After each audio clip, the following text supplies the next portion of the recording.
हाँ जी बच्चों, तो आज हम अपना नया चैप्टर स्टार्ट कर रहे हैं जिसका सिंपल सा नाम है बायबैक ऑफ इक्विटी शेयर। ठीक है, तो बायबैक ऑफ इक्विटी शेयर का क्या मतलब है, क्यों बायबैक करते हैं, इस चीज़ को हम समझेंगे। और बेसिकली देखेंगे कि अगर कुछ ऐसे इक्विटी शेयर्स हैं जिनके पास डिफरेंशियल राइट्स हैं, लाइक कोई equity share fully paid up है, कोई equity share partly paid up है, तो उस केस में हम क्या करेंगे, comprehend the concept of equity share with differential rights and describe the procedure for issuing shares with differential rights।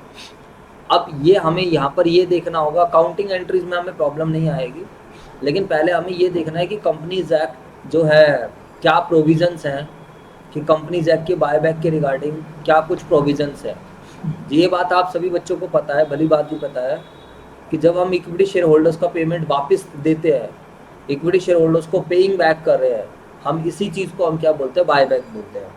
लेकिन अगर हम प्रेफरेंस शेयर होल्डर्स को पैसा वापस कर रहे हैं, प्रेफरेंस शेयर होल्डर्स को पैसा वापस कर रहे हैं, तो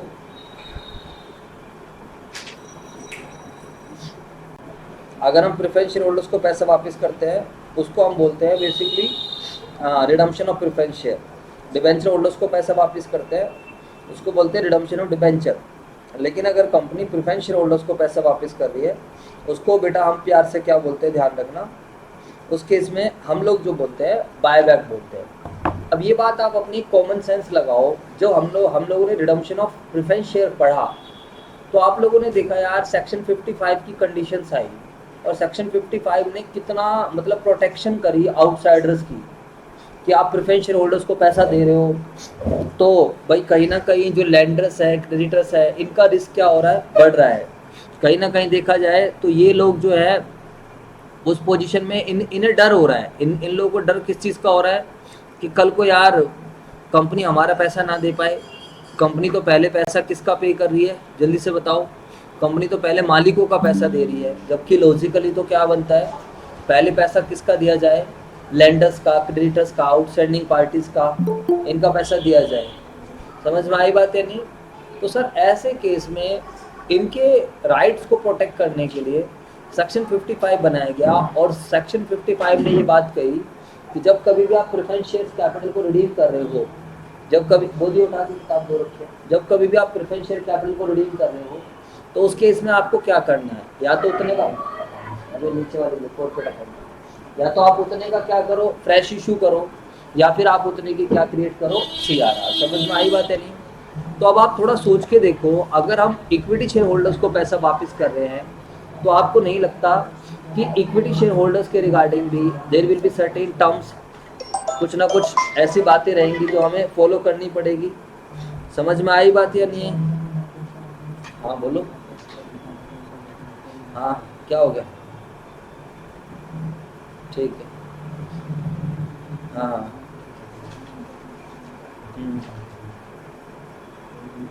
बोलो क्या करना है बच्चों का? ठीक है। अरे आयुष, वहाँ पे 10th के बच्चे बैठे होंगे, उनको बोलो घर वाले सेंटर पे क्लास होगी तुम्हारी, चलो सारे बच्चों को बोल दियो।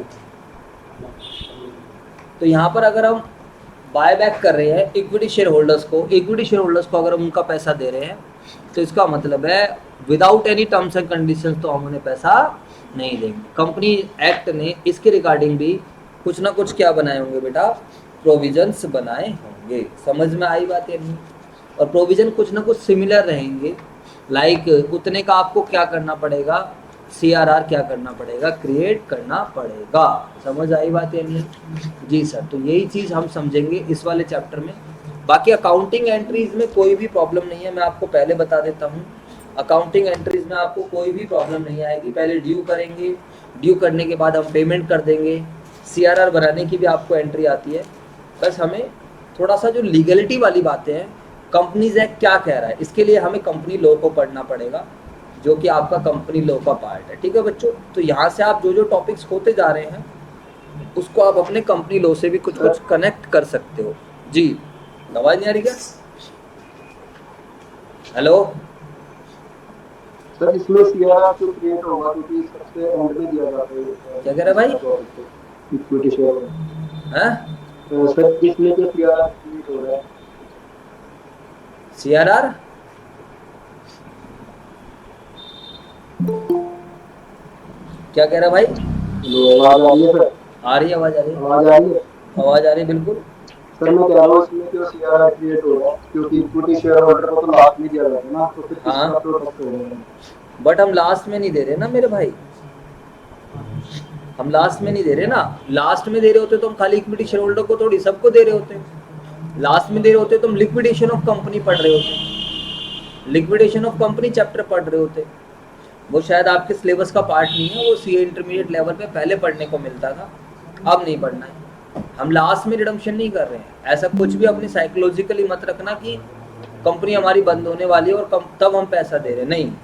कंपनी ड्यूरिंग द वो चल रही है, कंपनी ठीक ठाक चल रही है, कंपनी को कोई प्रॉब्लम नहीं है, लेकिन कंपनी क्या कर रही है, कंपनी को अब ऐसा लगता है कि हमने पहले शेयर ज़्यादा इशू कर दिए और अब हम क्या करते हैं, इन इक्विटी शेयर होल्डर्स को इनका पैसा भी वापस करते हैं। समझ में आई बात या नहीं? जनरली ऐसा होता है, जनरली ऐसा होता है कि हम इक्विटी शेयर होल्डर्स को सबसे लास्ट में पेमेंट करते हैं, ड्यूरिंग वाइंडिंग अप करते हैं, क्योंकि वो कंपनी के रियल ओनर होते हैं, बट ऐसा नहीं है। प्रैक्टिकली हम ड्यूरिंग द जब कंपनी चल रही होती है तो भी हम क्या कर सकते हैं, उनको रिडीम कर सकते हैं। समझ में आई बात या नहीं? तो अभी लॉ की बातें हमें पढ़नी पड़ेगी और लॉ की बातें बहुत ही ज़्यादा ज़रूरी है, तब जाकर हम अकाउंटिंग थोड़ा डिस्कस करेंगे। समझ आया कुछ या नहीं आया? कंपनी एक्ट क्या कह रहा है, सेबी की गाइडलाइंस क्या कह रही है, अगर आप इक्विटी शेयर्स को बाय बैक करते हो तो डेट इक्विटी रेशियो पे फर्क ना पड़े। जैसे कि आपको पता है ideal debt equity ratio 12th class ratio analysis में आपने पढ़ा हो तो 2:1 का माना जाता है।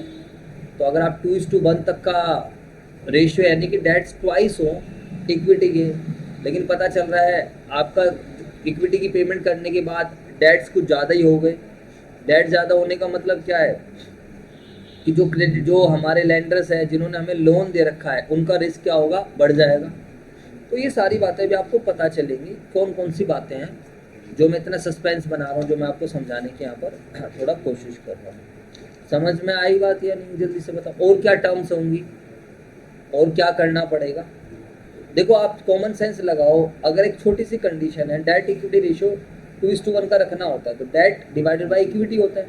अब अपनी छोटी सी सोचो, दिमाग लगाओ, अगर आप इक्विटी की पेमेंट करोगे, इक्विटी क्या होता है, शेयर होल्डर्स फंड। अगर हम बात करते हैं तो मान लेते हैं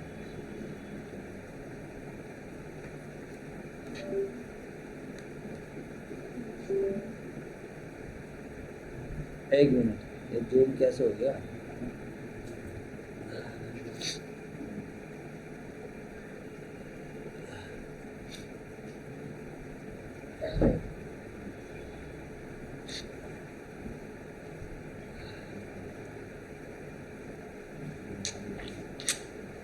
अब बताओ, एक छोटी सी टर्म्स को लेकर समझने की कोशिश करते हैं।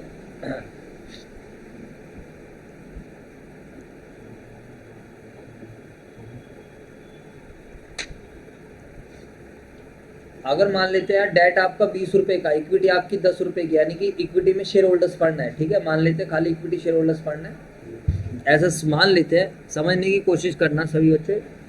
अब मैं अगर आपको एक बात बोलूं, अब हम इसको पेमेंट कर रहे हैं, इक्विटी शेयर होल्डर्स को पेमेंट कर रहे हैं, तो 20/10। अगर मैंने 5 रुपये की पेमेंट इनकी कर दी तो मुझे अब एक बात बताओ क्या हो जाएगा। पहले आपका रेशियो चल रहा था डेट इक्विटी रेशियो 2:1 और अब आपका डेट इक्विटी रेशियो क्या हो जाएगा, 20/5। 20/5 का मतलब क्या हो गया, 4:1। 4:1 का क्या मतलब हो जाएगा, इसका मतलब 1 रुपये अगर इक्विटी है तो 4 रुपये का डेट्स है। पहले डेट्स 2 गुना था, 1 रुपये की इक्विटी के लिए 2 का डेट्स ले रखा है, इतना आइडियल माना जाता है। यहाँ पर अब आप सोचो कि जो लैंडर्स हैं, डिबेंचर होल्डर्स हैं, उनका रिस्क कितना बढ़ेगा। पहले 2 रुपये के डेट्स के लिए 1 का शेयर होल्डर्स फंड था, लेकिन यहाँ पर 4 रुपये के डेट्स के लिए 1 का शेयर होल्डर्स फंड है। उन्हें एक डर सताता रहेगा कि क्या हमारा पैसा कंपनी वापस कर पाएगी या नहीं कर पाएगी। तो ऐसे कुछ कंडीशंस हैं, देयर आर वेरियस कंडीशंस जो हमें सेक्शन नंबर 68 बताएगा। वहाँ पर सेक्शन 50 होता था, यहाँ पर बच्चों कौन सा सेक्शन बताएगा, सेक्शन नंबर 68 बताएगा। अब हम इन बायबैक की कंडीशंस को देखते हैं, समझते हैं, फिर हम अपना आगे प्रोसीड करते हैं। आई होप आप सब बच्चों को जो सारी बातें मैंने समझाई अब तक समझ आ गई होगी। अरे बोलो। Yes sir. तो कोई भी आपसे पूछे रिडम्पशन और बायबैक में क्या डिफरेंस है, तो बोल देना रिडम्पशन वर्ड यूज होता है प्रेफरेंस शेयर के लिए, और बायबैक वर्ड किसके लिए यूज होता है, इक्विटी शेयर्स के लिए। चलो सर पढ़ते हैं।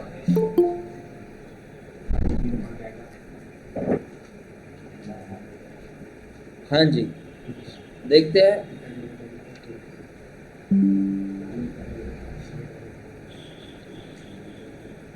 Buyback of equity shares means purchase of its own shares by a company. आ गई बात, कंपनी अपने खुद के शेयर्स बायबैक कर रही है, बेसिकली इक्विटी शेयर्स की बात करेंगे। When shares are bought back by a company, they have to cancel by the company। ठीक है, अकाउंटिंग पॉइंट ऑफ व्यू से बात कर रहे हैं। बायबैक कर रहे हैं तो जो इक्विटी शेयर कैपिटल उसको खत्म करेंगे, फॉरफिट नहीं कर रहे हम, कि फॉरफीचर के टाइम भी खत्म हो रही थी, यहाँ पर हम पेमेंट मार के खत्म कर रहे हैं। 10 share buyback results in decrease in share capital of a company. Okay sir. A company can not bye back its own share for the purpose of investment. Company investment के लिए अपने जो है बायबैक नहीं कर सकती है, जैसे ओन डिबेंचर परचेज कर लिए इन्वेस्टमेंट के लिए, वो बात अलग है। अ कंपनी हैविंग सफिशिएंट कैश, देखो आगे आगे यही वाली बात लिखी हुई है जो मैं अब आपको समझा रहा था। A company having sufficient cash may decide to buy back its own share. वो कंपनी जिसके पास कैश की मात्रा बहुत है, क्योंकि यार एक बात, अरे भाई बातें मत करो, वो कंपनी जिसके पास कैश सफिशिएंट नहीं है, वो कंपनी तो शेयर इशू करेगी ना। कंपनी ने अपने प्रोजेक्ट से अच्छा कमा लिया, बहुत बढ़िया कमा लिया, अब कंपनी को लगता है कि ठीक है यार अच्छा खासा अमाउंट है, ना हमें कोई शेयर इशू करने की जरूरत है, ना है सच, ठीक है भाई वापस कर देते हैं। The following may be the advantage and disadvantage of buyback. Objectives, advantage, disadvantage of buyback. ये क्वेश्चन ट्राई कर लेना सारे, कल होगी क्लास। समझ में आई बात या नहीं, जल्दी से बताओ सही बच्चे, अरे बोलो। Yes sir. अब क्या एडवांटेज है, क्या क्या डिसएडवांटेज है, इसको हम पढ़ लेते हैं। तो ये आपके लॉ के लिए काम आएगा। अकाउंटिंग में चांसेस कम है, बट कई बार थ्योरी के नोट्स मांग लेता है, तो वहाँ पर आपको buy back, bonus issue, ESOP और जो लास्ट टाइम रिडम्पशन, इनमें से आपसे कुछ भी पूछ सकता है, बट लॉ में ये सारी चीज़ें बहुत काम आएंगी। चलो जी सर, इसको पढ़ते हैं और देखते हैं क्या क्या चीज़ें हैं। सेक्शन 68 हमारे लिए काफ़ी ज़्यादा इंपॉर्टेंट रहने वाला है, ये रहा सेक्शन 68 की बातें। These are very very important for the purpose of buyback. इसको हम थोड़ा डिस्कस करेंगे, उसके बाद अकाउंटिंग ट्रीटमेंट देखेंगे। चलो ये आ जाएंगी, फिर इलस्ट्रेशंस वगैरह स्टार्ट कर लेंगे। फटाफट जल्दी से गो थ्रू कर देता हूँ, जहाँ पर ही मुझे लगेगा कि ज़्यादा फोकस करने की ज़रूरत है वहाँ फोकस कर दूंगा, जहाँ पर मुझे लगेगा इग्नोर करने की ज़रूरत है वहाँ इग्नोर कर दूंगा। ठीक है बच्चों, खुद पढ़ते रहना। चलो आगे चलते हैं सर। तो क्या ऑब्जेक्टिव्स है बायबैक करने के और एडवांटेजेस क्या है। चलो, to increase earning per share if there is no dilution in the company's earning as the buyback of share reduce the outstanding number of share। देखो डायल्यूशन का तो आप ईपीएस में पढ़ोगे, अर्निंग पर शेयर, बट थोड़ा सा मैं आप लोगों को आइडिया देता हूँ। What is the meaning of earning per share. पता नहीं आप लोगों ने 12th में तो शायद ये वाला रेशियो नहीं पढ़ा था, बट मैं बता देता हूँ। What is the meaning of earning per share, इसके नाम पे चले जाओ। अर्निंग पर शेयर होता है earning available for equity share holder. Earning जो अवेलेबल है किसके लिए, इक्विटी शेयर होल्डर्स के लिए, डिवाइड बाय क्या, divide by number of equity shares, divide by number of equity shares.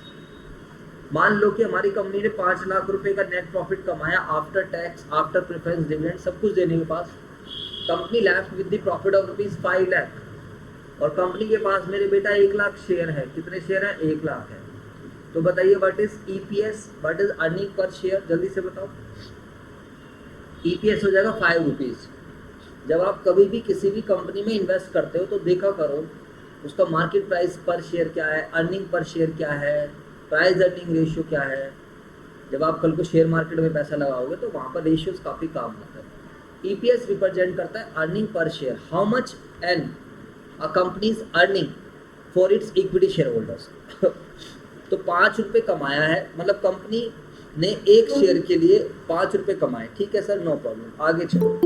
अब मुझे एक बात बताओ, अगर कंपनी यहाँ पर इक्विटी शेयर होल्डर्स को बाय बैक कर ले, कंपनी कुछ इक्विटी शेयर्स को बाय बैक कर ले, तो मुझे एक बात बताओ, उस केस में क्या होगा, फटाफट बताओ सारे बच्चे।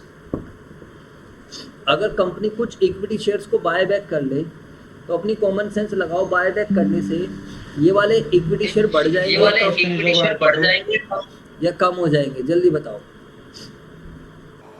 मान लो कंपनी ने 50,000 इक्विटी शेयर होल्डर्स को बाय बैक कर लिया, अब जल्दी से बताओ 50,000 इक्विटी शेयर होल्डर्स को बाय बैक करने से ये जो है 1 लाख से कितना हो जाएगा? अरे बोलो। 50,000 हो जाएंगे। बहुत ही बढ़िया। तो बाय बैक करने के बाद after buy back number of shares कितने हो जाएंगे आपके? 1 लाख पहले थे, 50,000 की रिडम्पशन कर दिया यानी कि पेमेंट कर दिया, तो 50,000 बच गए। अब निकालो आप। अब अगर आप ईपीएस निकालोगे तो कितने का आएगा? 10 रुपये का आएगा। समझ आया? तो यहाँ पर क्या हो गया, कई बार कंपनी अपनी क्या कर रही है, ईपीएस को बढ़ाना चाहती है, अपनी रिपोर्ट्स में दिखाना चाहती है कि भैया मेरी अर्निंग्स पर शेयर जो है वो बढ़ चुकी है। तो एक ये भी तरीका रहता है अर्निंग पर शेयर बढ़ाने का। कुछ समझ आ रहा है या नहीं आ रहा, जल्दी से मुझे बता दीजिए आपसे बच्चे। Yes sir. जी सर, बिल्कुल क्लियर है।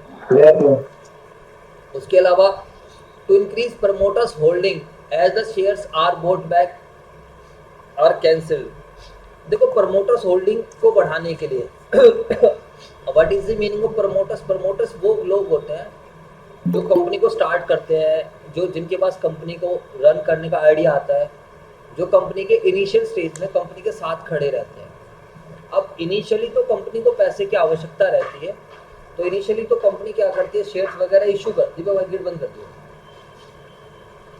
हाँ, इनिशियली तो कंपनी क्या करती है, पैसे की जरूरत है तो मार्केट में शेयर इशू करती है। तो इनिशियली तो कंपनी सबको ओनरशिप दे देती है, लेकिन बाद में कंपनी को फील आती है अरे यार छोड़ो ना, बाहर वाले लोग हैं, बाहर वाले कंपनी शेयर होल्डर बने हैं, एक काम करते हैं उनकी बायबैक कर लेते हैं, जिससे कि जो हमारे प्रमोटर्स हैं इनकी शेयर होल्डिंग्स क्या हो जाए, बढ़ जाए। समझ में आई बात या नहीं? यानी कि जो प्रमोटर्स हैं, जो कंपनी के अपने बंदे हैं, जो कंपनी के अपने यू कैन से जो कंपनी के रियल, जो कंपनी के जन्मदाता हैं, उनकी होल्डिंग्स बढ़ाने के लिए भी कंपनी क्या करती है, बायबैक कर लेती है। चलो, to discourage others to make hostile bid to take over the company as the buyback will increase the promoters holding. यानी कि जो अदर आउटसाइडर है उन लोगों की ज़्यादा मात्रा ना बढ़ जाए। अब अगर ज़्यादा आउटसाइडर वालों की क्वांटिटी बढ़ जाएगी तो कहीं ना कहीं वो हमारी कंपनी के शेयर प्राइस को मैनिपुलेट कर सकते हैं। इसके रिगार्डिंग वो चाहते हैं कि यार ठीक है, हम ऐसा करते हैं, कुछ बायबैक कर लेते हैं, बायबैक करके हम क्या करते हैं, अपने प्रमोटर्स की होल्डिंग को बढ़ाते हैं। वही वाला पॉइंट आ गया। अभी आपने एक हिंडनबर्ग की रिपोर्ट के बारे में सुना होगा कुछ दिन पहले, अडानी को लेकर। तो उसमें देखना थोड़ा सा आपको आइडिया लगेगा कि अडानी ने क्या कर रखा था। अडानी की खुद की ही ज़्यादातर कंपनीज ने उसके शेयर ले रखे थे, और अडानी अपने हिसाब से ही क्या करता था, डिमांड सप्लाई को क्रिएट करा देता था। तो उससे क्या होता था, एक आर्टिफिशियल डिमांड क्रिएट कराता था अपने शेयर्स के। तो उसके शेयर की एक्चुअल वैल्यू 100 रुपये है, लेकिन वो शेयर का मार्केट में प्राइस जा रहा है 1000 रुपये। तो वो हिंडनबर्ग की रिपोर्ट के बाद आपने देखा कि कितना बुरे तरीके से उसका प्राइस पे इफेक्ट पड़ा था। वो खैर आपके लेवल की बात नहीं है, धीरे धीरे बड़े हो जाओगे तो समझोगे। बाकी यूट्यूब पे किसी की वीडियो देख लेना, उससे आपको थोड़ा सा समझ में आएगा। वहाँ पर शॉर्ट सेल वगैरह का कॉन्सेप्ट है। जो हिंडनबर्ग कंपनी है, जो जिसने रिपोर्ट छापी है, वो शॉर्ट सेल कॉन्सेप्ट करके प्रॉफिट कमाती है। अभी शॉर्ट सेल क्या होता है ये भी आपकी समझ से बाहर है, बाद में देखना इसको। चलो, इसके अलावा पंप एंड डंप कहते हैं इसे। क्या कह रहा भाई? मैं कह रहा हूँ पंप एंड डंप कहते हैं ना इसको, डिमांड एंड सप्लाई को कुछ इंक्रीज कर रहा है उसको भी। आवाज़ साफ नहीं आ रही भाई आपकी। मैं कह रहा हूँ सर इसे पंप एंड डंप कहते हैं ना। भाई यार आवाज़ नहीं आ रही, क्या कह रहा है? चलो कोई बात नहीं, देख लेना। अच्छा, पंप एंड डंप, बिल्कुल।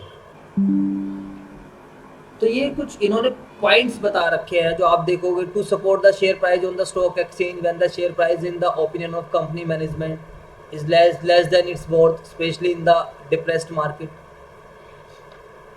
तो कंपनी बायबैक कर रही है कि जिससे कि अपने जो है अपनी कंपनी के शेयर प्राइस को, to support the share price on the stock exchange when the share price in the opinion of the company management less than its worth.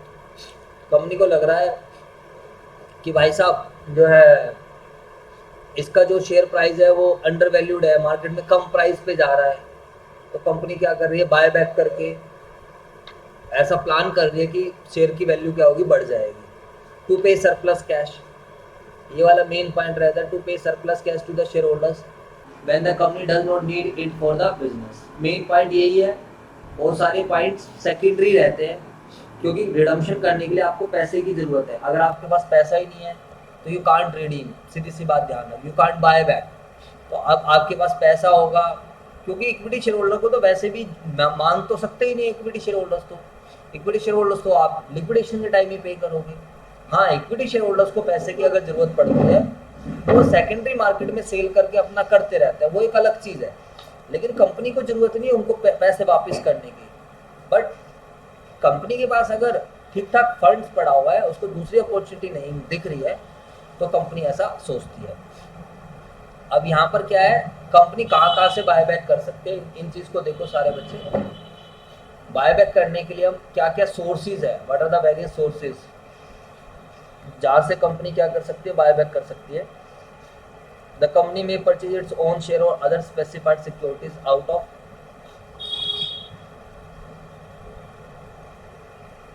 Buyback करने के लिए कहाँ से बायबैक करेगी, फ्री रिजर्व से करेगी, या फिर सिक्योरिटी प्रीमियम रिजर्व को यूज किया जा सकता है बायबैक करने के लिए, या फिर proceeds from the issue of any share और अदर स्पेसिफाइड सिक्योरिटी। यहाँ पर आप सिक्योरिटी प्रीमियम रिजर्व को भी यूज कर सकते हो। द प्रोसीड्स ऑफ नए शेयर भी आप इशू कर सकते हो और other specified security. Note, no buyback of any kind of shares और other specified security shall be made out of the proceeds of an earlier issue of the same kind of shares or same kind of other specified securities. For example, if equity share are to be buyback, then preference share may be used for the purpose. तो कहने का मतलब है, नए share आप issue करोगे या तो उनकी क्लास डिफरेंट होनी चाहिए, या फिर क्लास डिफरेंट है, या फिर दूसरे बिल्कुल डिफरेंट हो। ऐसा नहीं है कि आप बायबैक इक्विटी शेयर्स का कर रहे हो और नए इक्विटी शेयर ही आप इशू कर रहे हो। समझ में आई बात है नहीं? नो बायबैक ऑफ, नोट बता रहे, no buyback of any kind of shares और other specified securities shall be made out of the proceeds of an earlier issue of the same kind of shares और same kind of other specified security. For example, if equity share are to be bought back, अगर equity share को buy back करना है then preference share में be use. अब ये सारे points एक बार आप देख लीजिए कि सेक्शन 68 क्या क्या कहता है। ये लो वाली बातें हैं बच्चों, तो ये थ्योरी में ये वाले पॉइंट्स आपसे पूछे जा सकते हैं कि बायबैक करने के लिए कौन कौन सी टर्म्स को हमें पूरा करना पड़ता है। यहाँ पर कुछ मैथमेटिकल टर्म्स भी है, कुछ थ्योरेटिकल टर्म्स भी है, ठीक है, कुछ थ्योरेटिकल कंडीशंस है। Like buyback is authorised by its article, company का आर्टिकल ऑफ एसोसिएशन ऑथराइज करना चाहिए बायबैक। अगर आर्टिकल ऑफ एसोसिएशन ही ऑथराइज नहीं कर रहा है, आर्टिकल ऑफ एसोसिएशन आप कंपनी लॉ में पढ़ोगे, आप देखोगे एक आर्टिकल ऑफ एसोसिएशन रहता है, एक मेमोरेंडम ऑफ एसोसिएशन रहता है। आर्टिकल ऑफ एसोसिएशन में बेसिकली कंपनी की रूल्स एंड रेगुलेशंस वगैरह रहती है, कंपनी के जो जो चीज़ें बातें लिखी है उसमें नेचर ऑब्जेक्ट लिखा रहता है, कंपनी उसके बियॉन्ड जाकर काम नहीं कर सकती है। अगर कंपनी आर्टिकल ऑफ एसोसिएशन के बाहर जाकर काम करती है तो कहीं ना कहीं वो एक अल्ट्रा वायरस वाला कॉन्सेप्ट भी आप देखोगे। और मेमोरेंडम ऑफ एसोसिएशन में कंपनी के काफ़ी सारे क्लोज लिखे रहते हैं, like capital close, subscription close, name close, situation close. ये आपका अभी कंपनी लॉ में आपने पढ़ लिया, ये आया या नहीं आया, जल्दी से बताओ मुझे, थोड़ा बहुत आइडिया दो। पढ़ लिया ना आप सब? हाँ, तो ये आप लोगों ने पढ़ लिया होगा। इसको अच्छे से पढ़ना 2-3 बार, अगर नहीं समझ में आया यूट्यूब पे वीडियो देख लेना, बट इसको ऊपर ऊपर से मत पढ़ना है, बहुत काम की चीज़ रहती है बच्चों।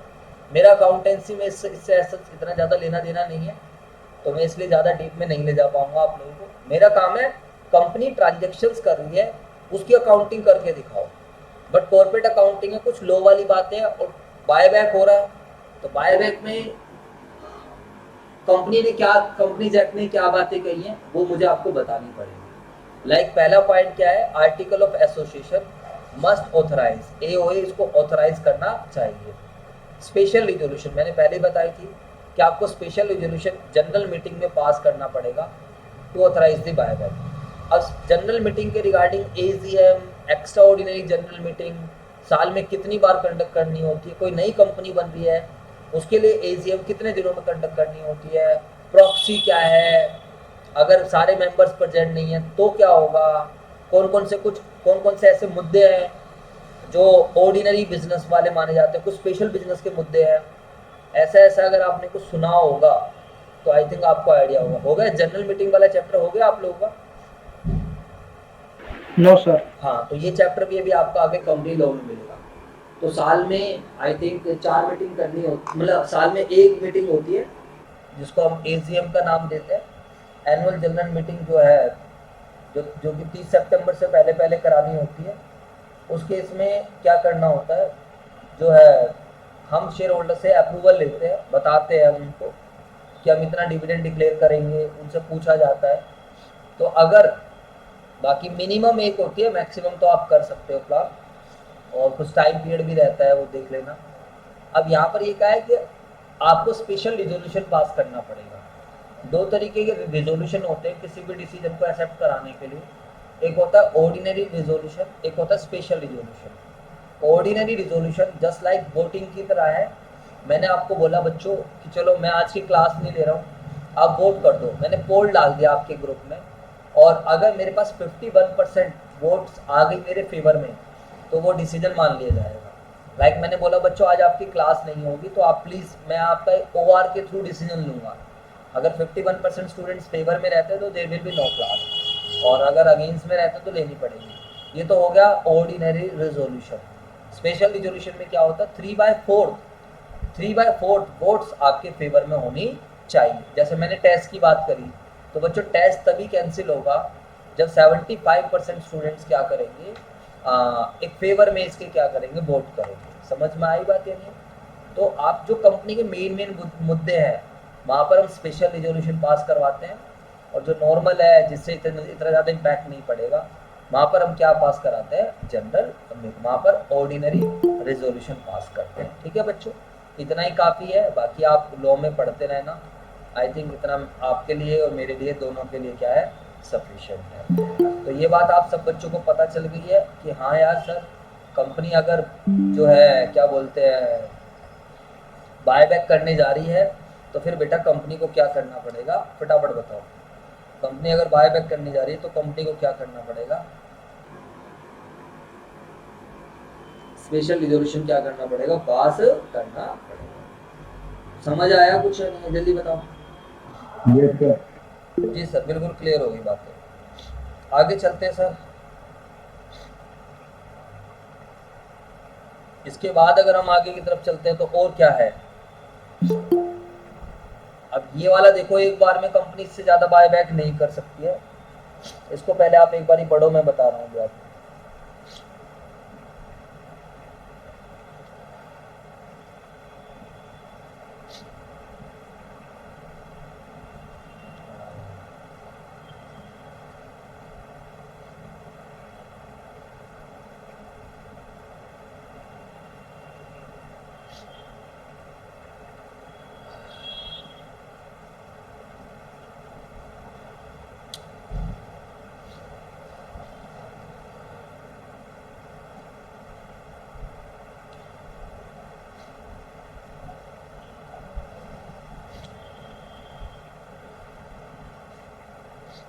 यहाँ पर क्या कह रहा है कि स्पेशल रिजोल्यूशन पास करने की जरूरत नहीं है।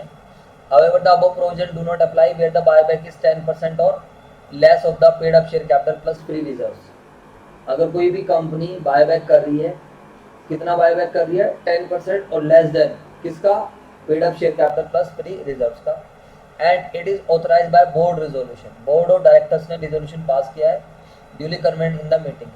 तो अगर ध्यान रखना, अगर in case of buyback is up to 10% of the equity, the same may be done with the authorisation of board resolution without the necessary of its being authorized by the article of association without the necessary of its being authorized by the article of association of the company and by special resolution of its member generally.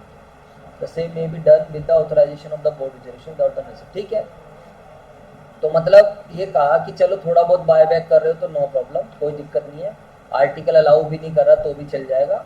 और थोड़ा बहुत कितना है, आप 10% of किसका, जो आपकी paid up share capital है, paid up share capital plus में फ्री रिजर्व्स, अगर आप इतने तक बाय बैक कर रहे हो तो आपको कोई ज़रूरत नहीं है, तो फिर नो नीड, आपको किस चीज़ की आवश्यकता नहीं है, आर्टिकल कहे या ना कहे कोई बात नहीं चलेगा। दूसरी बात क्या है, आपको स्पेशल रिजोल्यूशन पास करने की ऐसा कोई आवश्यकता नहीं है, लेकिन बोर्ड रिजोल्यूशन होना जरूरी है। बोर्ड रिजोल्यूशन का मतलब है बोर्ड ऑफ डायरेक्टर्स का रिजोल्यूशन, जैसे जनरल मीटिंग होती है ऐसे बोर्ड की मीटिंग होती है, कंपनी के डायरेक्टर्स भी क्या करते हैं, मीटिंग करते हैं। चलो इसके बाद अगर हम बात करते हैं सी पॉइंट पर चलते हैं, इसको हम ध्यान से देखेंगे।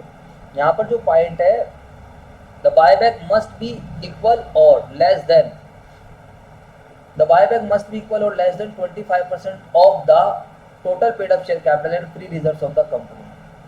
मतलब यार ऐसा भी नहीं है, इसको बोलते हैं रिसोर्स टेस्ट। क्या बोल रहे हैं हम यहाँ पर, रिसोर्स टेस्ट। रिसोर्स टेस्ट में क्या कह रहा है, buyback must B less then, मतलब बायबैक 25% तक चलेगा या फिर less than 25% of paid up capital and free reserves. इसका क्या मतलब है, इसका भाई बड़ा सिंपल सा मतलब है, अगर आपकी कंपनी के शेयर होल्डर है, आप अगर कंपनी के इक्विटी शेयर होल्डर को सारा पैसा एक बार में वापस कर दोगे, फिर तो तुम्हारी कंपनी बंद हो गई। अब मुझे बताओ, बोलो हाँ या ना, जल्दी से बताओ, अगर इक्विटी शेयर होल्डर को तुमने पैसा दे दिया, कंपनी चलती किसके बिहाफ पर है, कंपनी को चलाता कौन है, कंपनी के रियल मालिक कौन होते हैं, एजीएम में कौन पहुंचता है, फटाफट बताओ। एजीएम को अटेंड कौन करता है, डिबेंचर होल्डर अटेंड करते हैं या इक्विटी शेयर होल्डर्स अटेंड करते हैं, प्रेफरेंस शेयर होल्डर अटेंड करते हैं, equity share holder, mainly equity share holders attend करते हैं। प्रेफरेंस शेयर होल्डर्स को खाली स्पेशल सर्कमस्टांसेस में मीटिंग अटेंड करने का राइट होता है। अब तुम खुद अपनी एक कॉमन सेंस लगाओ, अगर तुम इक्विटी शेयर होल्डर्स को सारा पैसा 100% इक्विटी शेयर होल्डर्स को रिडीम कर दोगे, तो ये वही वाली बात हो गई कि संजय क्लासेस चल रहा है और संजय सर को क्या करा, पूरा उनका पैसा दे दिया। तो संजय सर ने मान लो 10 लाख रुपए लगा रखे, तो संजय सर को 10 लाख रुपए देके जाओ, अबे तो अब संजय सर क्यों इसमें इंटरेस्ट लेंगे। तो बच्चों ध्यान रखना, कंपनीज एक्ट सेक्शन 68 कह रहा है बायबैक करो, नो प्रॉब्लम, लेकिन इन बातों का ध्यान रखिए। आप जो है मैक्सिमम बायबैक कितना करोगे बच्चों, बताओ फटाफट बताओ। मैक्सिमम बायबैक अगर आप एक बार बायबैक करना चाह रहे हो तो मैक्सिमम बायबैक शैल बी 25%। कितना होगा मेरे बेटा, 25% और उससे लेस देन। समझ में आई बात, किसका 25%, जल्दी से बताओ, paid up share capital and free reserves. तो इसको ध्यान रखना, ये रिसोर्स टेस्ट के नाम से हम इसको जानते हैं। चलो sir, further buyback of equity share in any financial year must not exceed 25% of its paid up share capital free reserve. किसी भी फाइनेंशियल ईयर में आप बायबैक करने जा रहे हो तो further the buyback of shares in any financial year must not exceed 25% of its total paid up capital. तो ऊपर वाली बात होगी। इसको अब ये क्या कह रहा है, शेयर आउटस्टैंडिंग टेस्ट।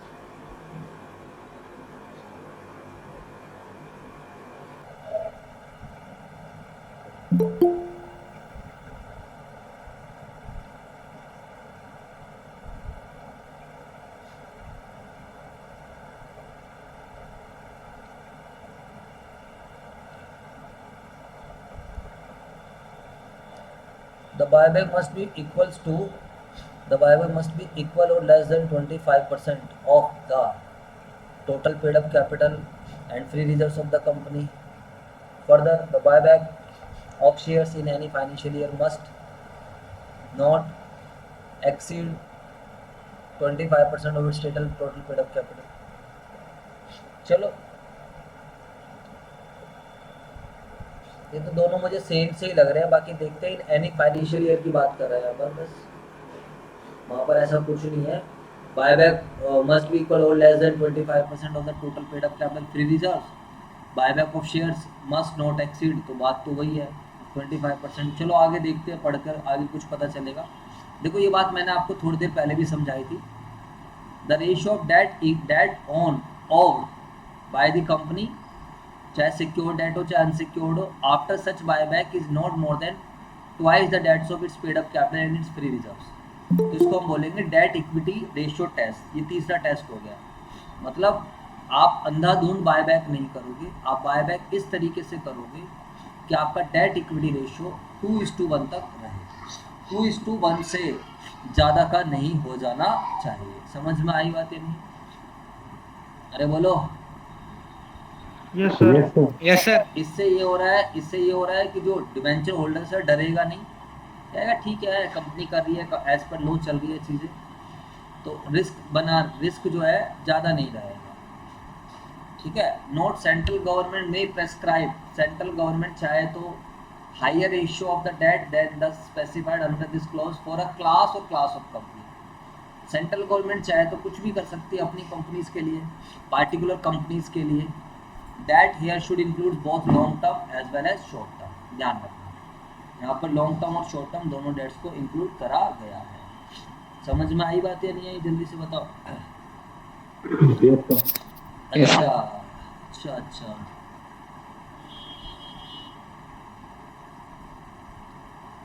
मैं समझ गया। यहाँ पर पता है क्या है, इस वाले में ना, इस वाले में शेयर्स के नंबर की बात करेगा वो। यहाँ पर वो रुपीज से लेके बात कर रहा है रिसोर्स टेस्ट में। जैसे अगर आपके पास 1,00,000 शेयर्स है, क्वांटिटी की बात कर रहा है यहाँ पर शेयर आउटस्टैंडिंग टेस्ट। मतलब बायबैक जब आप करोगे तो मैक्सिमम आप 1,00,000 का 25% शेयर कर पाओगे। समझ में आई बात या नहीं? यानी कि 25,000 शेयर कर पाओगे। ऐसा नहीं आप 30,000 शेयर कर लो। देखो रिसोर्स टेस्ट की तो बात कर रहा है, रिसोर्स का मतलब हो गया पैसा। जब आप बायबैक कर रहे हो तो बायबैक में आप क्या करोगे, मिनिमम 25 मैक्सिमम 25% होगा। किसका 25%? आपकी paid up share capital plus free reserves का। समझ आया? इससे ज़्यादा आप एक बार में बायबैक नहीं कर सकते। दूसरा है शेयर आउटस्टैंडिंग टेस्ट। कहते हैं जब आप शेयर्स का बायबैक कर रहे हो मेरे बेटा, तो जब आप शेयर का बायबैक कर रहे हो तो अगर आपके पास 1,00,000 इक्विटी शेयर्स है तो conceptually you can buy back only maximum to 25%। समझ में आया? और थर्ड टेस्ट तो सिंपल है। थर्ड टेस्ट बच्चों क्या है बताइए फटाफट। थर्ड टेस्ट क्या है? आप बायबैक करने के बाद आपका जो डेट इक्विटी रेशियो है वो बेटा 2:1 से ज़्यादा नहीं होना चाहिए। समझ में आई बात या नहीं? जवाब बच्चों को समझ भी आ गया है। ठीक है। तो इन 3 टेस्ट को करना बहुत ज़्यादा ज़रूरी रहेगा। कोई भी टेस्ट अगर फेल हो जाता है तो आप समझ जाना हम लोग एज पर लो नहीं चल रहे हैं। और अगर आप एज पर लो नहीं चलोगे तो फिर आपके ऊपर पेनल्टी फाइन सब कुछ लग जाएगा। क्योंकि जो लॉ बनाया जाता है वो सबके राइट्स को प्रोटेक्ट करने के लिए बनाया जाता है। इस बात को अपने दिमाग में आपको सेट कर लेना है। समझ में आ गई बात या नहीं आ गई? ठीक है बच्चों। पहला टेस्ट होगा resource test. Maximum 25% of paid up share capital plus free reserves आप क्या कर सकते हो, जो है इक्विटी शेयर्स बायबैक कर सकते हो। न्यूमेरिकल टर्म्स में बात करते हैं। दूसरा टेस्ट होगा शेयर आउटस्टैंडिंग टेस्ट, और जो कि ये कहता है कि अगर आपके 1,00,000 के प्रेफरेंस शेयर्स हैं, सॉरी इक्विटी शेयर्स हैं, तो आप मैक्सिमम 25% एक फाइनेंशियल ईयर में बायबैक कर सकते हो। और तीसरा टेस्ट कहता है बायबैक करने के बाद भी जो डेट इक्विटी रेशियो है वो बच्चों कितना बना रहना चाहिए, 2:1। The ratio of the debts own by the company both secured and unsecured. Debts में दोनों तरीके के कर्जे आ जाएंगे, चाहे सिक्योर्ड हो चाहे अनसिक्योर्ड हो, is not more then the twice of its paid up share capital and free reserves. चलो सर, बहुत ही अच्छी बात सर। आई होप आप सब बच्चों को मेरी बातें बहुत अच्छे से समझ आ गई होंगी। ठीक है। मेरा काम समझाने का है, बाकी याद करना लर्न करना वो आपका काम रहे। अभी तक अकाउंटिंग कुछ भी शुरू नहीं हुई है। कॉर्पोरेट अकाउंटिंग में ये सब चीज़ें थोड़ी ज़्यादा रहती है। वहीं फाइनेंशियल अकाउंटिंग, कॉस्ट अकाउंटिंग, उसमें लो वगैरह का कुछ बीच में नहीं आता है, अपना काम करते रहो, सीधा कॉन्सेप्ट है, क्वेश्चन सोल्व करो। लेकिन उसके अलावा जो भी आप शेयर बायबैक करते हो, ऑल द शेयर्स और अदर स्पेसिफाइड सिक्योरिटीज़, ये तो हमने उसमें भी पढ़ा था प्रेफरेंस शेयर में भी कि शेयर्स मस्ट भी क्या होने चाहिए, फुल्ली पेड अप होने चाहिए। अरे बोलो बच्चों, समझ में आई बात या Yes, नहीं? sir. The Yes, buyback of sir. shares or others specified listed on recognized stake in accordance with the regulation made by the SEBI board। कहता है अगर कोई ऐसी सिक्योरिटीज़ है जो सेबी में लिस्टेड है, द बायबैक ऑफ शेयर्स और अदर स्पेसिफाइड सिक्योरिटीज़ जो कि एक रिकॉग्नाइज स्टॉक एक्सचेंज में भी लिस्टेड है, फिर भाई साहब सेबी की बातें भी मान लेना, कंपनीज एक्ट की तो बात मान ही लेना, साथ में सेबी की बातें भी मान लेना। सेबी का भी कहीं ना कहीं यही रहता है, securities and exchange board of India. 12th class में बिजनेस स्टडीज़ में आपने फाइनेंस वाले चैप्टर में पढ़ा था कि सेबी के क्या क्या रोल है और सेबी क्या क्या करता है। तो यहाँ पर आपको इसके अलावा सेबी की गाइडलाइंस को भी मानना पड़ेगा। द बायबैक ऑफ शेयर्स और other in accordance with the guidelines में भी एज में भी प्रेस्क्राइब्ड। कहते हैं इसके अलावा अगर कोई और बायबैक है, the buyback in respect of shares और other specified security other than, ऐसे लो ऐसी ऐसी बातें यूज़ करता है, उल्टी सीधी लैंग्वेज। कहता है अदर देन जो ए से लेके एफ तक ऊपर जो बातें बताई गई हैं, other than specified in close F. इसके अलावा अगर कोई बायबैक आप करोगे तो और कोई गाइडलाइन जो प्रेस्क्राइब्ड होगी वो फॉलो कर सकते हो। चलते हैं। Provide that no offer of buyback under this subsection shall be made within a period of 1 year reckoned from the date of the closure of previous offer of buyback। This means that there cannot be more than one buyback in 1 year। तो एक सीधी सी बात है, एक financial year में आप एक ही बार buyback करोगे। तो यही सारी की सारी बेसिकली चीज़ें हैं जो आपकी बायबैक के रिगार्डिंग बातें बता रहे हैं, ठीक है। और भी थोड़ा थियोरटिकल बातें हैं, देख लेते हैं। अब सारे मेन पॉइंट जो थे, मेन 3 टेस्ट थे जो न्यूमेरिकल टर्म्स में सबसे ज़्यादा इंपॉर्टेंट थे, बाकी को तो हम फटाफट पढ़ेंगे। जो जो आपको याद रह जाए अच्छी बात है, जो जो ना याद रहे वो आप देख लेना। The notice of the meeting, notice देना पड़ता है। ये नोटिस वोटिस का सारा आप मेरे बेटा कहाँ पढ़ोगे, कंपनी लॉ में पढ़ोगे। कहाँ पढ़ोगे बच्चों बताओ, कंपनी लॉ में। तो notice of the meeting at which special resolution is suppose to be passed must be accompanied by explanatory statement stating that, कि भाई नोटिस के अंदर ये बातें बताओगे। A full complete disclosure of all matter, the necessity of buyback, सारे material fact बताओगे। आप शेयर होल्डर्स को बताओगे कि भाई बायबैक करने की ज़रूरत क्यों पड़ गई, ऐसा क्या आन पड़ा हमारे जो है हमारे उस पर कि हम बायबैक कर रहे हैं। The class of security intended to be purchase under buyback, कौन से शेयर हम बायबैक करने जा रहे हैं। The amount to be invested under the buyback, कि भाई बायबैक में हमारा कितना पैसा इन्वेस्ट हो रहा है, कितना पैसा जा रहा है। The time limit for completion of buyback, buyback कितने दिनों में कंप्लीट, ये सारी बातें ज्ञान देना पड़ेगा, उनको बताना पड़ेगा detail. Every buyback shall be completed within 12 months from the date of passing the special resolution. जिस दिन स्पेशल रिजोल्यूशन पास हुआ है उसके 12 महीने के अंदर अंदर आपको बायबैक करना पड़ेगा। या फिर बोर्ड ऑफ डायरेक्टर्स ने अगर कोई भी रिजोल्यूशन करा है, जैसे कि आपने देखा था ऊपर पढ़ा था फर्स्ट पॉइंट में, अगर अगर अगर आप बायबैक 10% तक कर रहे हो तो उस केस में कोई स्पेशल रिजोल्यूशन की आवश्यकता नहीं है। उस केस में मेरे बेटा अगर खाली बोर्ड ऑफ डायरेक्टर्स का भी रिजोल्यूशन पास हो जाता है तो भी आप बायबैक कर सकते हो।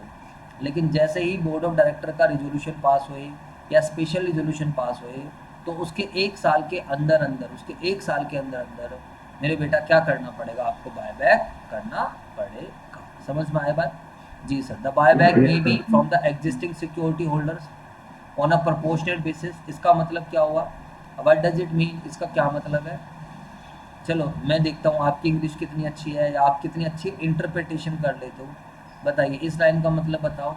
The buy make be from the existing security holders on a proportionate basis. Any one of you please बताओ what does it mean. Sir जो एग्जिस्टिंग सिक्योरिटी होल्डर्स हैं उन्हें प्रोपोर्शनेट बेसिस पे बायबैक करेंगे। मतलब मे बी मतलब proportionate मतलब sir जैसे हम लोग sir proportionate sir pro rata basis जैसे। हम समझाओ, थोड़ा एक्सप्लेन करो।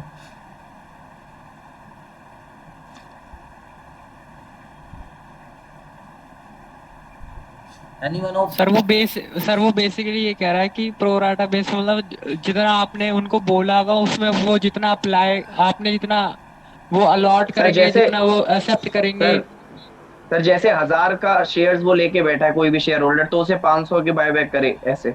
हाँ हाँ, बिल्कुल ठीक है। इधर देखो, इसका सिंपल सा मतलब ये निकल रहा है, buyback may be from the existing security holder, जो हमारे पुराने शेयर होल्डर्स हैं उनसे हम बायबैक कर सकते हैं on a proportionate basis. Proportionate basis का मतलब है कि सबके सारे नहीं ले रहे, सबका 10-10% ले लिया। अब मान लो सबको तुम बिल्कुल ही मालिकाना खत्म कर दोगे तो वो तो नाराज हो जाएगा ना। देखो, मान लो कि 10 रो है, रो 1, रो 2, रो 3, रो 4, रो 5, ऐसे रो 10 है। हर रो में हजार शेयर होल्डर है, हजार शेयर ले रखे हैं बंदों ने। तुम्हारा मन है 5000 शेयर बायबैक करने का। कितना शेयर बायबैक करने का है? 5000। एक तरीका तो होगा कि रो 1 से लेके रो 5 तक के सबका बायबैक कर दो। तो जैसे 5000 बायबैक करोगे तो तुम्हारा तो काम खत्म हो गया। बट वो थोड़ा गलत हो जाएगा। क्यों गलत हो जाएगा यार? रो 6, रो 7, रो 8, रो 9, रो 10, इन लोगों पे तो कुछ फर्क नहीं पड़ा, ये तो आज भी मालिक है। और अबे इन्होंने ऐसे क्या गलत काम कर दिया कि जो तुम इनको बायबैक कर रहे हो, इनसे तुम शेयर क्या कर रहे हो, इनकी पेमेंट कर रहे हो। तो मतलब प्रिंसिपल ऑफ इक्वालिटी फॉलो नहीं होगा। वही वाले जैसे हम शेयर इशू करने की बात कर रहे थे जब हमने इशू ऑफ शेयर पढ़ा था, तो उसी तरीके से। तो व्हाट इज प्रपोर्शनेट? प्रपोर्शनेट का मतलब सर एक काम करो, हमें कितने शेयर बायबैक करने हैं? 5000 बायबैक करने हैं। तो सर एक काम करो, सबके 50% बायबैक कर लो। सारी की सारी रो के 1 से लेके 10 रो तक के कितने परसेंट बायबैक कर लो? 50%। समझ में आई बात या नहीं? तो लेकिन हमारे तो इससे क्या होगा, इससे क्या होगा, सबके प्रोपोर्शनेटली बायबैक हो जाएंगे। चलो, from the open market. Open market operation का मतलब क्या होता है? कंपनी एक मार्केट में खुद ही पॉलिसी निकाल सकती है कि हम अपने शेयर बायबैक करें, इस प्राइस पर बायबैक कर रहे हैं, तो एनीवन जो इंटरेस्टेड है वो सेल कर दो।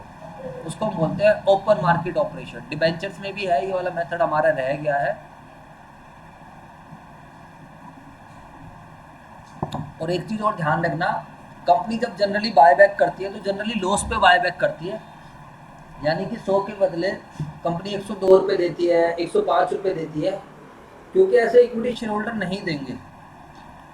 तो ओपन मार्केट ऑपरेशन में कंपनी क्या करती है, मार्केट में एक ऐसा रेट निकालती है जिससे कि इक्विटी शेयर होल्डर्स को ये लगे हमें अपने शेयर्स कंपनी को बायबैक कराने में ही हमारा फायदा है। ठीक है बच्चों?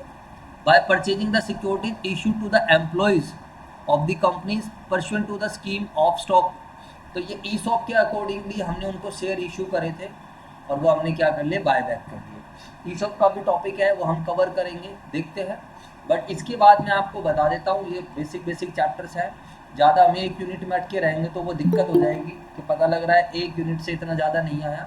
तो अगला जो मेरा चैप्टर रहेगा दैट विल बी, मैं या तो फाइनल अकाउंट करा रहा हूँ, हाँ फाइनल अकाउंट ही करा दूँगा।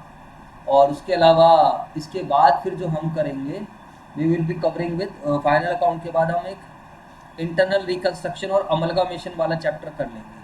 लास्ट वाली यूनिट हमारी काफ़ी ज़्यादा बड़ी यूनिट है, तो उसमें वो है मतलब टाइम लगेगा। और लास्ट वाली यूनिट तो थियोरटिकल यूनिट्स है। यूनिट 5 तो contents of annual report, how it different from financial contents of report, board of directors, XBR, draft, notes to account, segment reporting, इसमें थोड़ा बहुत है। तो एटलीस्ट आपका पेपर का फिर ओवरऑल चीज़ें चलती रहेंगी। इसके बाद जो मेरा टारगेट रहेगा, अगला चैप्टर कंपनी फाइनल अकाउंट का रहेगा, और उसके बाद फिर मेरा चैप्टर रहेगा इंटरनल रिकंस्ट्रक्शन और अमलगामेशन। समझ में आया आप सारे बच्चों को? ठीक है ना? Yes sir. हाँ, कल को कैश फ्लो स्टेटमेंट के लिए टाइम नहीं भी बचा तो मेरी उसके लिए ऑलरेडी वीडियोस अवेलेबल है, आप वहाँ से भी देख पाओगे। ऐसे तो भाई लगे ही रह जाएंगे फिर। चलो,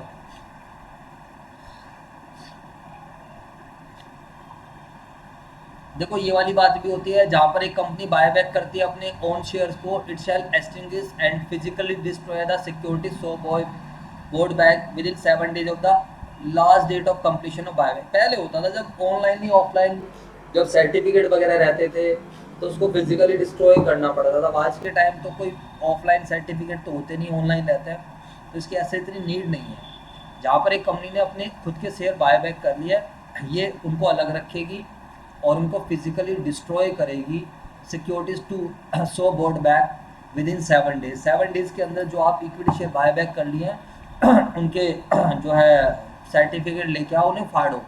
आज से 90s के टाइम में चलता था जो है फिजिकली सर्टिफिकेट चलते हैं। आप गुरु मूवी देखना कभी, तो गुरु मूवी से आपको थोड़ा बहुत आइडिया लग जाएगा। Where a company completes a buyback of its share और other specified security under this act, it shall not make further issue of same kind of shares. तो ये सारी बातें कहता भाई अब आपने बायबैक कर लिया तो अब आप इस तरीके के शेयर मत इशू करना, इस क्लास के शेयर मत इशू करना, ठीक है बच्चों। With in a period of 6 months except by way of bonus issue, ठीक है। बोनस इशू कर सकते हो, वो बात अलग है। बोनस इशू भी हमारा एक टॉपिक है। कभी भी बोनस इशू आ जाए तो बोनस इशू का मतलब है फ्री में शेयर इशू करना। जब एक कंपनी फ्री में शेयर इशू करते है उसको बोनस इशू बोलते हैं। चलो सर, वेयर कंपनी बायबैक करती है it shall maintain a register of security so bought the consideration paid for securities, date of cancellation कह रहा है, सारी डिटेल मेंटेन करो, कब डिस्ट्रॉय सब देख लेना। अब भाई साहब ये तो दुनिया भर की कंडीशन है, अब आप इसको पढ़ लेना, मेरा तो मन नहीं कर रहा है, ठीक है बच्चों। सर एक काम करो, न्यूमेरिकल में चलते हैं। नहीं सर एक बार पढ़वा ही दो आप, ऊपर से हम तो फिर कभी ना पढ़े। A company shall after the completion of buyback under this section file with the registrar और सेबी को बताएगी a return containing such particulars relating to buyback within 30 days। तो ये सारी लॉ की बातें चल, ये सारी लॉ की बातें चल रही। Sir please add Avinash. बोलो सर अविनाश को ऐड कर दीजिए। ठीक है ओके। चलो सारे बच्चे ध्यान से देखेंगे इधर, तो आपको ये फील आ गई होगी कि सर आप अकाउंट्स नहीं पढ़ा रहे हो, आप लॉ पढ़ा रहे हो। बिल्कुल सही बात है, मैंने अभी तक अकाउंटिंग स्टार्ट ही नहीं करी है, ठीक है बच्चों। तो कह रहा है कंपनी जो है रजिस्ट्रार को बताएगी। रजिस्ट्रार आपने लॉ में सुना होगा, ROC रजिस्ट्रार ऑफ कंपनीज, मैंने उसमें भी समझाया था आपको, डिजिटल एम्पावरमेंट में भी समझाया था, और LLP में भी तो समझाया था। LLP में डिजिटल एम्पावरमेंट, LLP में सेबी को भी बताओ, एक रिटर्न फाइल करो कि मैंने इतने बायबैक करे हैं, और and no return shall be filed with the SEBI provided as may be prescribed provided that no return shall be filed with the SEBI by the company who share are not listed. Obvious सी बात है, कैसी बात कर रहे हो, अरे जिसके शेयर सेबी में लिस्टेड ही नहीं है उसकी थोड़ी रिटर्न जाएगी। देखो अगर कंपनी डिफॉल्ट करती है मतलब कंपनी ये काम नहीं कर रही है, रिटर्न फाइल नहीं कर रही है, in complying with the provision of this section और on any regulation made by SEBI in this regard the company may be punishable. आ गई बात समझ? तो बेटा कोई लो ना माने, कोई हेलमेट ना पहने, ध्यान रखना हेलमेट पहनने का शौक किसी को नहीं है, ठीक है बच्चों। हेलमेट पहनने का शौक किसी को नहीं है, लेकिन वो ट्रैफिक पुलिस वाले खड़े रहते हैं तो उसका डर रहता है, इसलिए लोग क्या करते हैं हेलमेट पहन देते हैं। बात समझ में आई है नहीं है? अदरवाइज तो आपको पता ही है, बेल्ट किसी का शौक नहीं बेल्ट लगाने का, चलान कटेगा इसलिए बेल्ट लगा लेते हैं। तो लो फॉलो करने का किसी का मन, लो बनता ही लो ब्रेकर्स के लिए, ध्यान रखना, लो जो फॉलो नहीं करते हैं।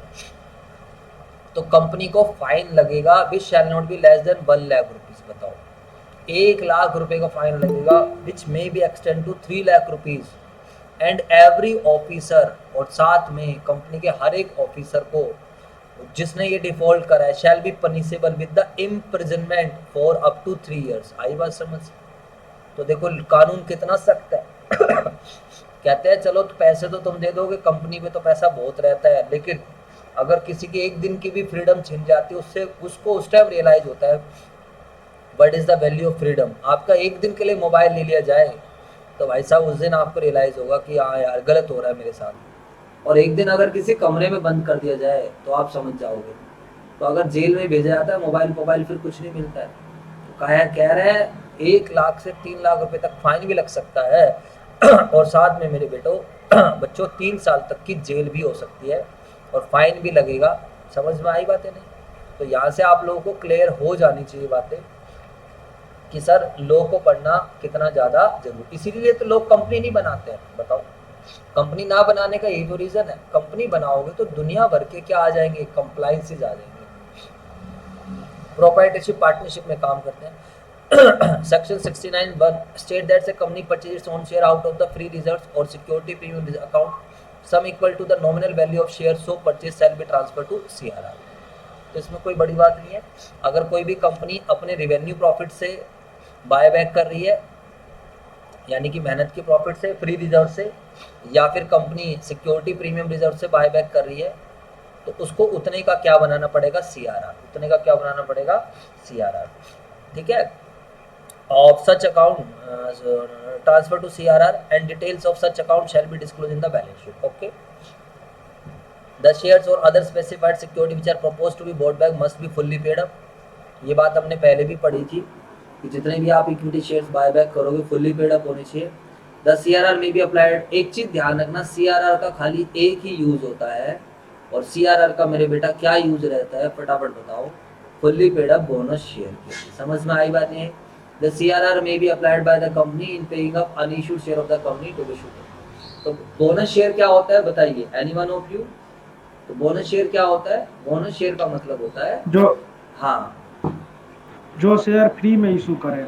हाँ, जो हम अपने एग्जिस्टिंग शेयर होल्डर को फ्री में मेरे बेटा क्या करते हैं, शेयर्स इशू करते हैं, उसको हम क्या बोलते हैं बच्चों? बताओ, बोनस शेयर। समझ में आई बात है? नहीं?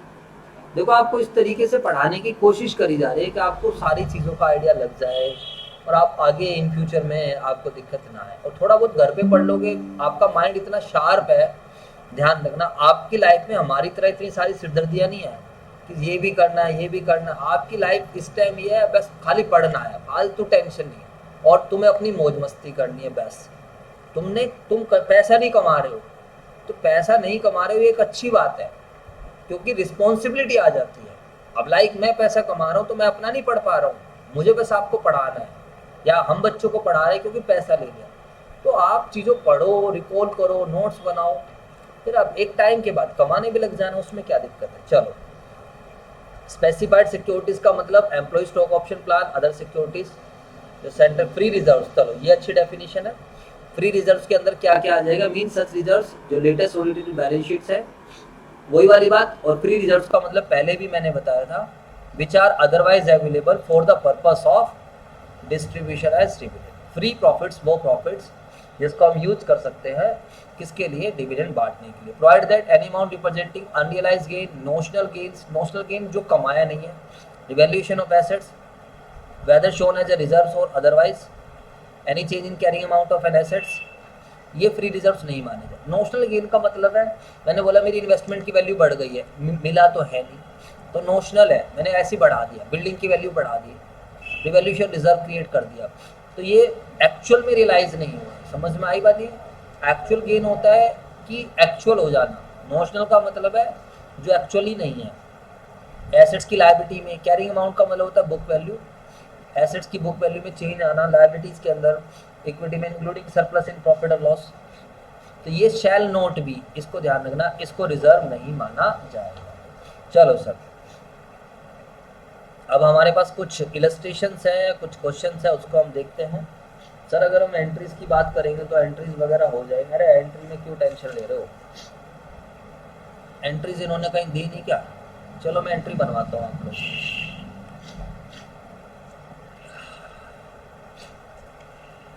एक मिनट का टाइम दो एंट्री का, एंट्री के लिए कुछ ले।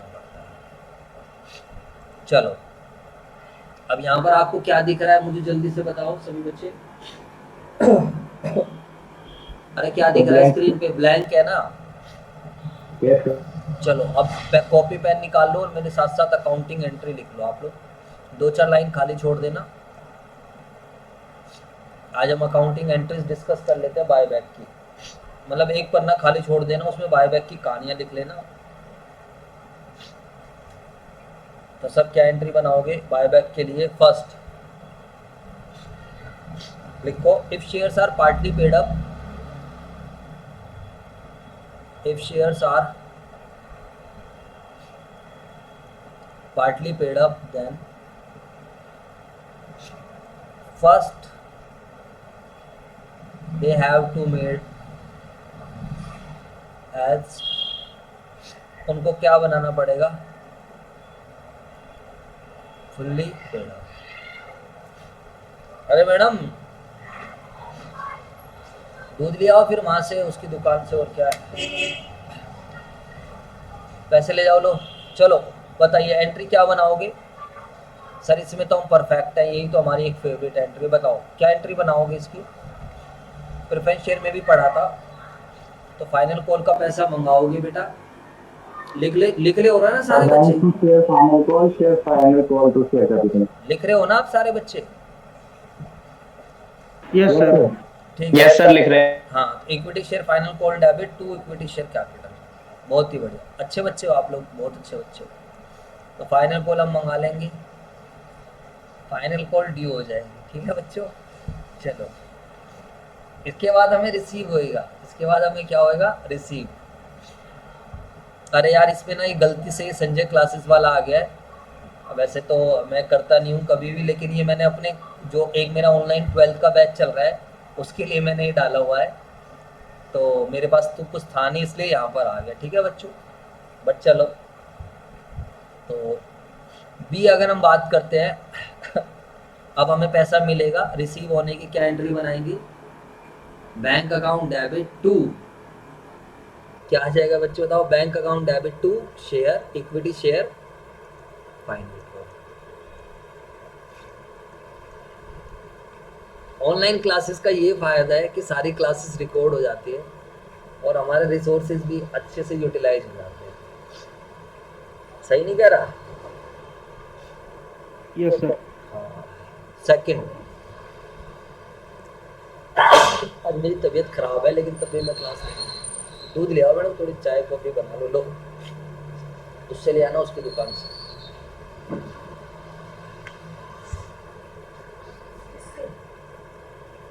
सेकंड, वहां से ले आना गुप्ता से, यहाँ से मत लेना। सेकंड, कई बार हमें, आप सब बच्चों को पता है यार, हमें पैसों की ज़रूरत है तो हम इन्वेस्टमेंट को सेल करेंगे। टू सेल इन्वेस्टमेंट्स और other assets only if, bracket में लिखता हूँ, ओनली इफ क्वेश्चन रिक्वायर्स। ऐसा नहीं है कि आप हमेशा करोगे। For arrangement of cash. अरे बात समझ में आ रही है? Yes sir. बताइए अब इसकी एंट्री क्या बनाओगे? पैसा चाहिए तो सर इसमें कोई बड़ी बात है नहीं, सिर में दर्द मत करो आप। पैसा आएगा तो बैंक डेबिट टू इन्वेस्टमेंट, जितने की इन्वेस्टमेंट आपकी बुक वैल्यू है, कॉस्ट प्राइस जो भी आपकी उसमें पड़ी हुई है बैलेंस शीट में, अगर ज़्यादा पर बिक जाएगी तो हमें प्रॉफिट हो जाएगा, और अगर आपकी कम पर बिकेगी तो लॉस हो जाएगा। मुझे लगता है ये आपको सारी चीज़ें पता होंगी, आप बड़े बच्चे हो। या समझाऊं ये सब? नो सर, पता है। नो। ठीक है, इतना आप लोगों को नॉलेज होनी चाहिए बच्चों। ये बैंक में आएगा जितने में बिक रही है, जो पैसा आया, जितने में हमारी इन्वेस्टमेंट बिक रही है। हिंदी वाली बातें ज़रूर लिख देना, ज़्यादा पायलट बनने की आवश्यकता नहीं है आप लोगों को। चलो थर्ड हम एंट्री बनाते हैं। थर्ड एंट्री बनाओगे to issue,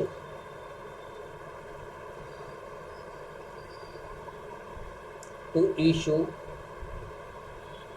fresh other kind of shares. Same class के शेयर्स इशू नहीं करने आप लोगों को, और सिक्योरिटीज से डिबेंचर्स आपने इशू कर दिए, प्रेफरेंस शेयर आपने इशू कर दिए, या फिर आपने डिबेंचर्स इशू कर दिए, तो क्या एंट्री बनाओगे? हाँ जी, कोई बड़ी बात नहीं है, बना दो sir. Bank account debit to preference share application. अगर आप प्रेफरेंस शेयर इशू कर रहे हो, डिबेंचर इशू कर रहे हो तो डिबेंचर एप्लीकेशन। अगली एंट्री बताओ। प्रेफरेंस शेयर एप्लीकेशन अकाउंट और debenture account debit to preference share capital और परसेंटेज डिबेंचर अकाउंट। बहुत ही बढ़िया, शाबाश, वेरी गुड। टू आ जाएगा। अगर प्रेफरेंस शेयर कैपिटल है तो प्रेफरेंस शेयर कैपिटल, डिबेंचर है तो 12% डिबेंचर। मैंने दोनों की कंबाइंड करा दी है। वो आप देख लेना, जो भी केस हो। अगर पार पे होगा तो ये होगा, प्रीमियम पे होगा तो नीचे प्रीमियम पे आ जाएगा। क्लियर है आप सभी बच्चों को? Yes sir. हाँ सर बिल्कुल क्लियर है सर। आप समझा रहे हो, हमारी समझ में ना है, कैसी बात कर दिया आपने सर। समझ में 100% आएगा सर, बस हम ही हमारे ऊपर है, हम क्लास कैसे ले रहे हैं। Fourth, to make money due to equity share holder. ये लिखो, to make money due to equity share holder on buyback. Buyback के टाइम हमने मनी ड्यू करा। चलो, इसकी कोई बच्चा एंट्री बता सकता है?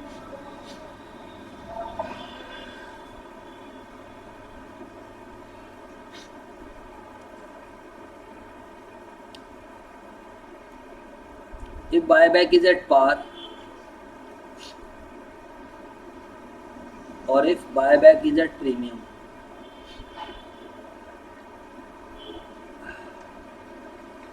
मतलब आप लॉस पे बोल सकते हो, लॉस हो रहा है बायबैक के दौरान, तो कोई दिक्कत नहीं है। इक्विटी शेयर कैपिटल डेबिट, आज हमारी कैपिटल खत्म हो जाएगी, to equity share holder account. पैसा देना है हमने इक्विटी शेयर होल्डर्स को, आज हमारी कैपिटल खत्म हो रही है। अगर हम यहाँ पर बात कर रहे हैं इसमें, तो आप क्या करोगे, equity share capital debit, premium on payable या प्रीमियम पेबल ऑन बायबैक। इसको पहले लॉस बोलते थे, अब इसका नाम चेंज कर दिया, प्रीमियम पेबल ऑन बायबैक। तो इसको ब्रैकेट में लिख सकते हो, loss on buyback, debit to क्या, to equity share holder.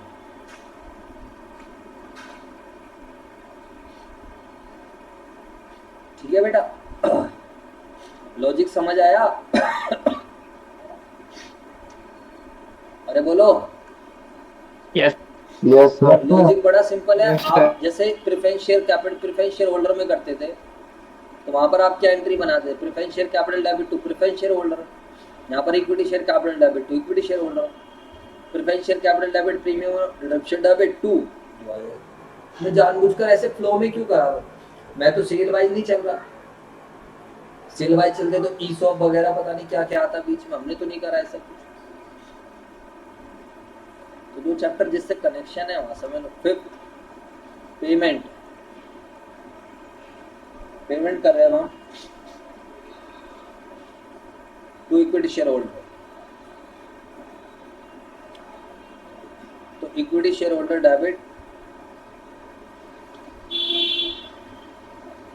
To bank. जितने भी पैसों की उनसे बात हुई है, हम उन्हें पैसा दे देंगे, खत्म। और बताओ सर, अब 6 डिफरेंट कलर ले लेते हैं। टू राइट ऑफ करना premium on buyback, to write off premium payable on buyback.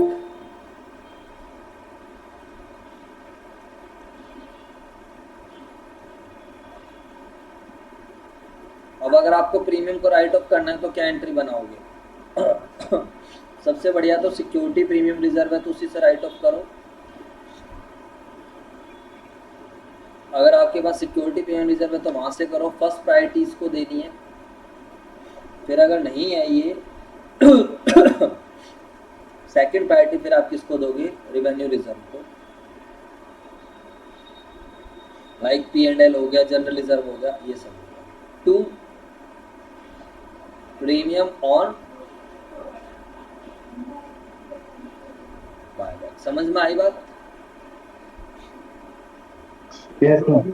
इस प्रीमियम को हम लॉस बोलेंगे, लॉस ऑन बायबैक। यहाँ तक मुझे लगता है आप सभी बच्चों को बहुत अच्छे से चीजें समझ में आ गई होगी।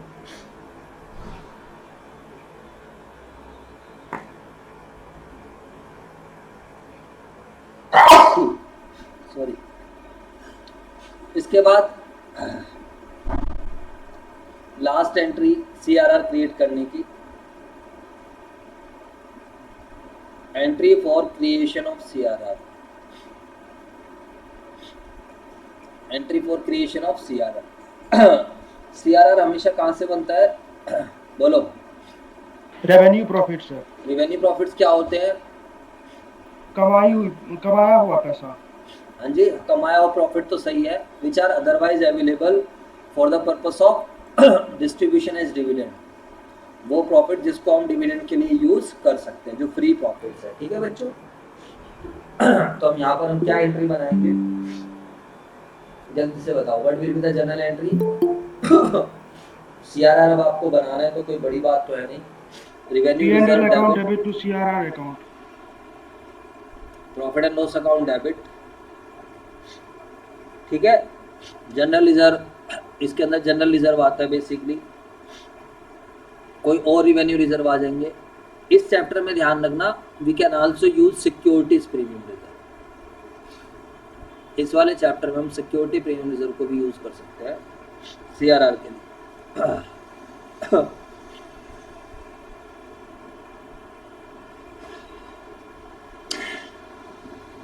वैसे तो ये वाले प्रॉफिट है तो इन्हीं से क्रिएट करो, ये बात हमने कहीं पढ़ी थी, दिखाता हूँ। यूज ऑफ SPR में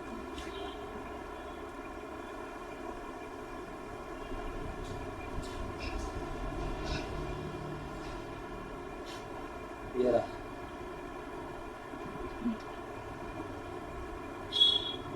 where a company purchases its own share out of free reserves or securities premium or sum equal to the nominal value of to be transferred to the CRR.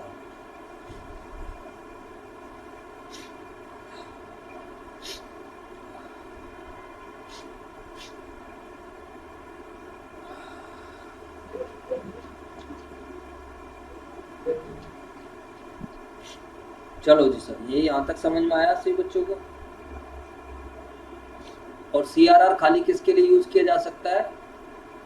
हाँ जी, CRR का bonus issue करने के लिए। हाँ बस, CRR का एक ही use है, नोट बना लो, CRR can be used for bonus issue. बात खत्म। ठीक है, unrealised profits can not be used for creation of CRR, ध्यान रखना, नोट बना लीजिए।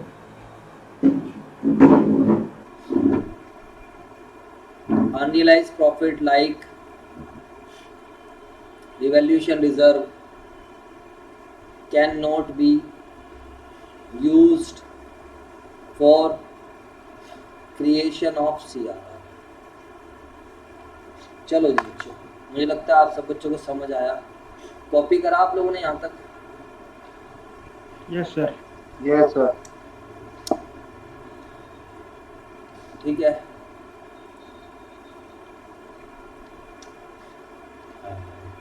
मैं लास्ट वाला नोट दिखा दूँ? अब एक एग्जांपल है, इसको आप ट्राई करना, मजा आएगा आपको। इसमें टेस्टिंग वेस्टिंग करना, क्वेश्चंस देखना, सॉल्यूशन भी गिवन है, इसको ट्राई करना। इलस्ट्रेशन नंबर 1 2 ये सब ट्राई करनी है। 3